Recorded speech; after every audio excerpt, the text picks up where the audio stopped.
રોહિણામાં મરઘાનો શિકાર કરતી દીપડી આખરે પાંજરે પુરાઈ।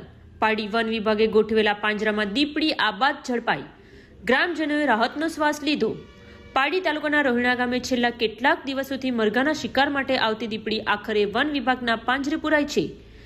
ગામમાં દીપમાળા ફળિયામાં રહેતા જિગ્નેશભાઈ સુભાષભાઈ પટેલના ઘરે દીપડીએ આતંક મચાવ્યો હતો, જેના કારણે સમગ્ર પંથકમાં ભયનો માહોલ જોવા મળ્યો હતો।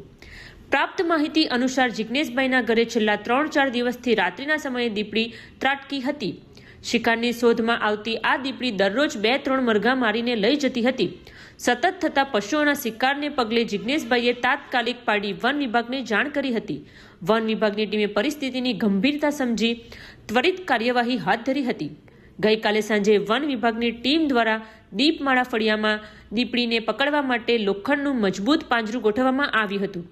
દીપડીને લલચાવવા માટે પાંજરામાં મારણ પણ મૂકવામાં આવ્યું હતું। દરમિયાન રાત્રે આશરે 8 વાગ્યાના સુમારે શિકારની લાલચમાં દીપડી પાંજરામાં આવી પહોંચી હતી અને જોતજોતામાં કેદ થઈ ગઈ હતી।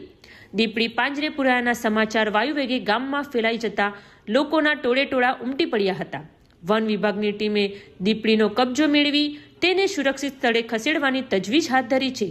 પાંજરે પુરાયેલી આ દીપડીને કારણે રોહિણા અને આસપાસના વિસ્તારના ખેડૂતો તેમજ રહીશોએ હર્ષકારો અનુભવ્યો છે।